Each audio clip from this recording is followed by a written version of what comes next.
what I wanted to talk about today was, should I buy it or should you build it? This is a discussion that comes up pretty often as far as, what we do inside of our engineering department. And so I wanted to kind of talk about how the cloud native has started to change the answer to this question, and also some of the things that we have learned over a lot of the decisions we've made. So to start, I always like to present what I'm going to be talking about, and hopefully this presents the things that you're interested in listening to. So the one thing I won't be doing for you, unfortunately, is I can't solve your particular problem because it is usually very unique and really difficult to do in a very general setting like this. So what I do want to do is I want to give you information to help provide to help you be able to come to a solution being educated around a lot of the environment, and some things that help with there, just to give you the context. So to start, the buy versus build, this is a question that has been around for a very long time. So if you go to Google and you go search, should you buy or build, you're going to get over 53 million results about that topic. Now, because I think it's something that we have all discussed at some point in time in our career, right? Should I build this or should I end up just finding a vendor and buying this? Now, funny thing though, is that if you go search how to shave a cat, there's actually 54 million results. And so that is obviously a lot more debated than buying or building software, of which, I don't know, has anyone actually ever tried shaving a cat? No? I was going to say, oh, yes. You're a very brave person. All right, so getting back to buying and building. Basically, so there's this website from KaiNexus, and they kind of break it down to 3 steps, or to 3 key points to consider. The first one is the scope, experts, and the criticality of it. So to discuss this, oh no, they don't work. That stinks. All right, I had a GIF there, but I guess maybe if I click on it. Nope. Let's see. We might just not have any GIFs. That's funny. Does that mean I'm not online? No, I'm definitely online. All right. I guess they just won't get the GIFs. So the idea behind the scope is really just to understand what this GIF is of a building that just completely collapsed and fell to the ground. Because when you're defining software and you don't understand the scope, it's really hard to build the right thing when you don't actually know what you're trying to build.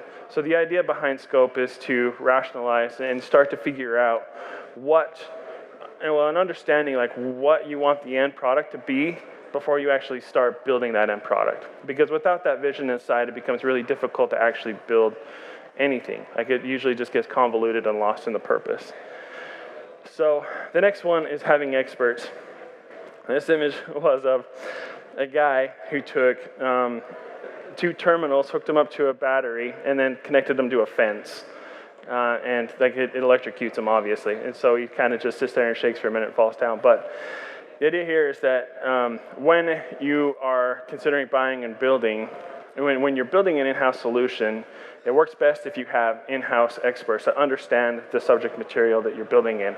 But that also means you have to continue to retain those experts within your company to continue to have that expertise. And sometimes that can get really, really difficult. So it is definitely something to consider. So, hey, look, one of them worked. So with the critical, the idea here is that how critical is this? Is this something that you have to address tomorrow or yesterday, or is this something that you can wait for? When you're going to build a solution, obviously it's going to take a lot longer than going out and finding one off of the shelf for you.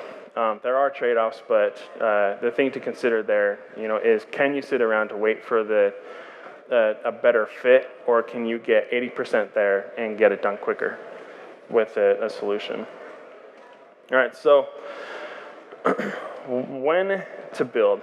Basically, this breaks down to, it's best to build when any solution that's out there doesn't fit well enough into what you need it to do. When you need a completely customized solution, that's when it's a situation to discuss and actually start building things. So I think a lot of us are working for a lot of different companies. Now, a lot of those companies are building solutions that don't exist in the world today, right? And what ends up making your company unique is the part that you're building, is the part that ends up bringing value back into your company. And that's when it actually becomes a lot more worthwhile to spend that time and to spend that effort developing what you're building. Now, the side of what you're doing that doesn't actually generate revenue or bring resources back into your company, those are things that you'd seriously want to consider not building. Right, so that's the situation where you may want to consider buying, because whatever that solution ends up becoming, it's something that you potentially need to use, but it's not necessarily something that ends up driving your business model forward. You know, so like at NAV, you know, we're trying to provide financing for small businesses. So if we have a stellar, most amazing Kubernetes cluster that can handle all sorts of traffic and scale up, scale down, and you know it can do everything magical about Kubernetes you'd ever want. That's great, but at the end of the day, like if we don't have a product that our consumers actually want to buy, then it doesn't do us any good, right? So when you consider these two questions, you know, strongly consider like what value are you bringing back in.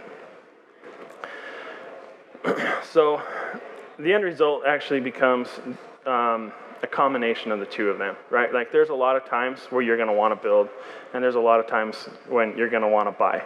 Now it's kind of a magic trick, right? So this guy, I don't know if any of you have played Jenga, but what he does here is pretty impossible. But it feels, a lot of times with what we're doing, it kind of feels the same way, right? Like we're asked to remove the one block and not make anything tumble down. And within that, it becomes a balancing act for us to start figuring out like where are my resources best allocated? Should I deal with this particular problem and build custom solutions, or should we just hand this off so that I can focus on something else? So now, having discussed that, I want to talk about open source. Excuse me. So open source, it's obviously free, right? Like it's software for all of us to be able to use, but is it really free? Like within open source solutions, the thing that you end up paying for there is the ability for us to actually implement those solutions. Right? Like you can't, I don't know of an open source solution where you can just walk up, drop it into your environment, spend 5 minutes on it, and everything is good to go and it's working exactly as you had hoped. I've yet to see that. So there is still a lot of effort that you're going to end up paying in order to get those solutions to work inside of your environment. And then on top of that, you have the maintenance costs of being able to retain that solution and keep it up to date and keep it functioning and everything else. And so even though you're not necessarily going out and buying a solution, what you end up paying for is for the resources internally in order to maintain that solution. So what I want to do for a minute with that is I want to shift gears to the IEEE. Who here is familiar with the IEEE? Who's heard of it? Okay, fair amount of us. I'd say maybe about half of us, 40%. All right, who's heard of Wi-Fi? All right, everyone who has their hand up, you've also heard of the IEEE now. So the IEEE is it's an organization that was formed in 1963, but the whole idea behind it was to help create standardization.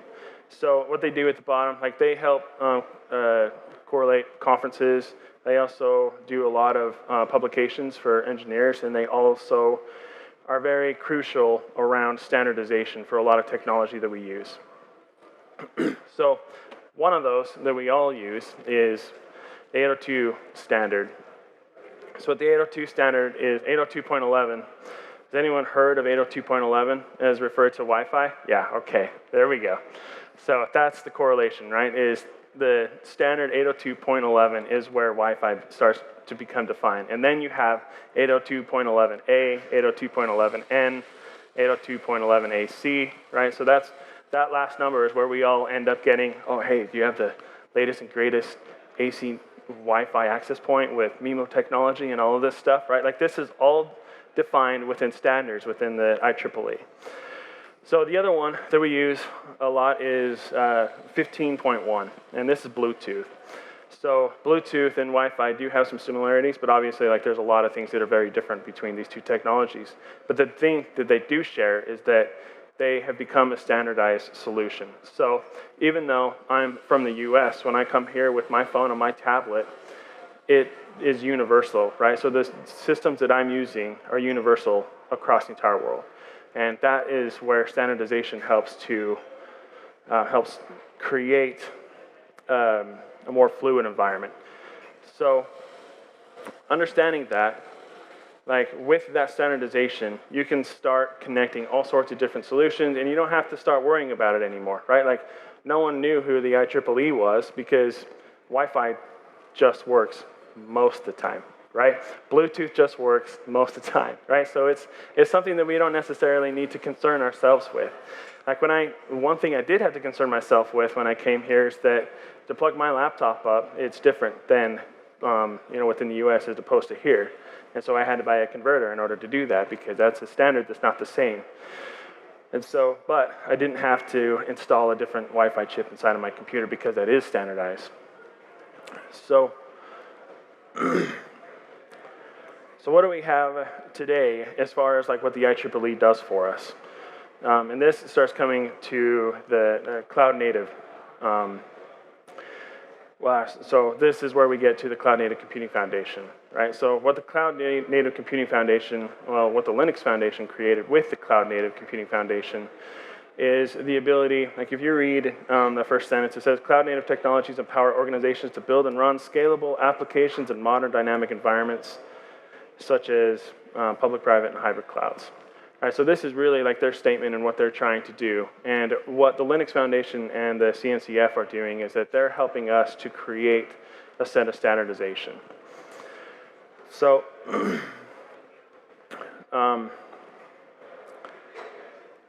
so basically, like the same as being able to take a Wi-Fi device and be able to use that anywhere. What the CNCF is helping us do is helping create a standard that we can then take anywhere. So, you got American football here with the Patriots, and they're obviously super excited about getting a touchdown, right? But the CNCF are those players for us. They're the ones that are just creating an absolute play that they want to celebrate really, really hard, with a touchdown dance. But they're creating the standardization path for us. So what I want to talk about is what is in their landscape and what should be in our landscape in order to start understanding this open source and standardization and all of that. So first off, this came up this morning, right? The maturity model within the CNCF. So they were talking about whether you're an innovator, an early adopter, early majority, late majority, or the laggards, right? Where you have like sandbox incubating and graduated projects. So previous to 2018, there weren't actually any graduated products, but that has recently changed. So Kubernetes ended up becoming the first graduated product in March of 2018. So as far as what that means is that if you look at this graph and you start understanding like the use, how many people and where it is within the ecosystem, like Kubernetes has started to reach that point to where like the early majority of people, actually no, you're moving on beyond that, to where the late majority of people, meaning that most people are already understanding and or using Kubernetes or starting to be interested with the technology itself. Right, so once you hit graduated status, then that means that this is a technology that's pretty well known and established within this ecosystem. And what this helps us understand as far as standardizations are concerned is that this is something that's going to help us create that set of standardizations for us to run our networks on. Now, an interesting thing with Kubernetes that I learned recently from Google is if you look at your cloud providers, so you've got a lot of them, right? And they all have a lot of different ways to be able to create solutions for you. And a few years ago, they were all competing for that same space. They all had their own custom solution that you would implement in order to get a particular functionality that you wanted. A lot of times, well, that started to be around containers when you had the wars with Mesosphere and Docker Swarm and Kubernetes and Amazon ECS and a lot of the other ones, right? Like they all had a particular way of being able to solve this. Now, Google, 5 years ago, right, injected Kubernetes into our lives. And what that did is it helped, like it kind of broke us away from all of those proprietary ways of being able to find a containerized system and to be able to orchestrate a containerized system. It gave us a standardization around it. And in my honest opinion, like that is why Kubernetes ended up becoming so popular, is because it was a standardization set. It was something that we could walk around to any cloud environment, to any host, any system, anywhere, and be able to run the same environment on it. And so it helped us create a standardization. And on top of that, it also helped Google to get everyone else away from the vendor lock-in. So they gave us a system, a set of standardization, so that we could then use and then move over to their cloud. Excellent marketing strategy. Google, it worked, right? So now I want to talk about the next one, which is Prometheus. This is the wrong Prometheus, but every time I Google search Prometheus, I end up coming up with this, which is one of my favorite movies, but not the right Prometheus.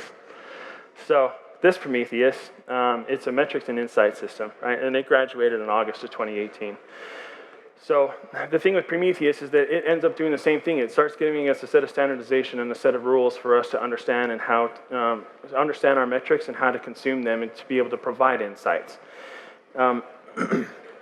And they do this, so I've got a link at the bottom here with the exposition format, but they basically just state, like if you expose an endpoint with this metric set, or in this style, then we can come off and we can pull that off and we'll create a time series database for you and we'll give you all the information you need. So again, they helped us create a standardization around metrics. Now Envoy graduated just barely in November 2018. Now Envoy is a proxy system, but it starts to help us create that same system to where now we have standardization around how to run proxies. Then Core DNS just graduated, so I actually have like no idea where I am on time. That's okay. But Core DNS just graduated in January, and and it helped us create standardization around DNS and service discovery. Like how many people have been concerned about service discovery and DNS inside of Kubernetes? A few people, right? Kind of, maybe, right? Like most of us don't actually even have to deal with this because again, it's a standardization. You come in, you drop your environment on it, and you get it to work for the most part. So some newer ones with ContainerD. Now, ContainerD is like the underlying infrastructure for a lot of the containerized environments. Like you've got Docker built on top of this, you have Kata containers built on top of this. A lot of those systems are all built using ContainerD as their standardization platform. Then FluentD, we start creating a standardization around logging and being able to start pulling in that information out of our infrastructures and into a unified logging platform. Right, and the great thing about this is that a lot of these systems start working together too, right? And FluentD, there's even a driver within Docker so that when you spin up a Docker container, you can actually just immediately start flooding all of your logs off to FluentD, which helps us create that standardization. So there's a lot of other projects that the CNCF has incubating, and these are projects that are really good to keep your eye on, especially around the territory that they exist in. So some of the things up here, Notary, which we had to talk about just barely, and you have Harbor, you have Jaeger, the CNI, gRPC, and Open Tracing. All of these are probably different things that we've been involved with in one space or the other, but the great thing that these do is that these help create that standardization for us, a way to be able to unify how to validate our containers, a way to be able to unify the way that Kubernetes does its networking infrastructure and overlay system. Earlier this morning, we were asked whether or not we're running our own Kubernetes or using a hosted or a managed system. Of the people running your own Kubernetes, have you ever tried changing out your CNI networking layer? Anyone? One, maybe two people, right? So the thing with the CNI is that, again, it creates a standardization, and it's something that you can just start to choose which solution actually provides the most benefit to you.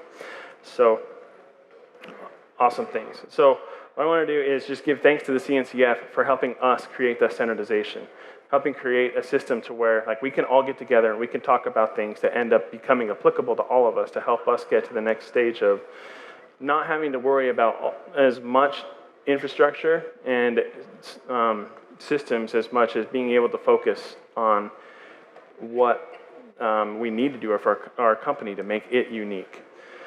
So, so thank you to the CNCF for that. So thus far, we've discussed building and buying, and that a lot of times it's just going to end up becoming a combination of the two of them. And we've also discussed open source, what the CNCF has done for us there. So what I want to talk about now is some experiences that I have run into at NAV, and what we've learned from them. So one thing that I find really valuable from coming to conferences and being able to talk to people is that you're all facing a lot of the same problems that I am. And a fair amount of you are a lot smarter than I am, which means that you probably figured it out and I haven't yet. And so by us being able to talk with each other and share our experiences and our war stories, we can help educate each other by illustrating the things that we've been able to solve. So also, so this book, The Hard Thing About Hard Things by Ben Horowitz, this is exactly what that book is that he goes through and talks about the entrepreneurship of trying to start a company and the war stories that came out of that. So if you have a chance, read that book. It's pretty good. All right, so standardization. The thing that we learned, and the reason I focus so much on this, is that standardization actually helps solve a lot of problems for us, right? So the same as like Wi-Fi and USB. We end up getting like this, the CNI, and we get the, we start getting a lot of standardization around orchestration with Kubernetes and a lot of these other systems.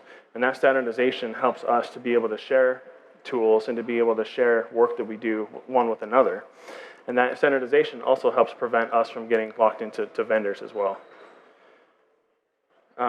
So around vendor selection and contracts, one of the things that we've learned here is that it's super important to be able to know what you want before you start talking to a vendor.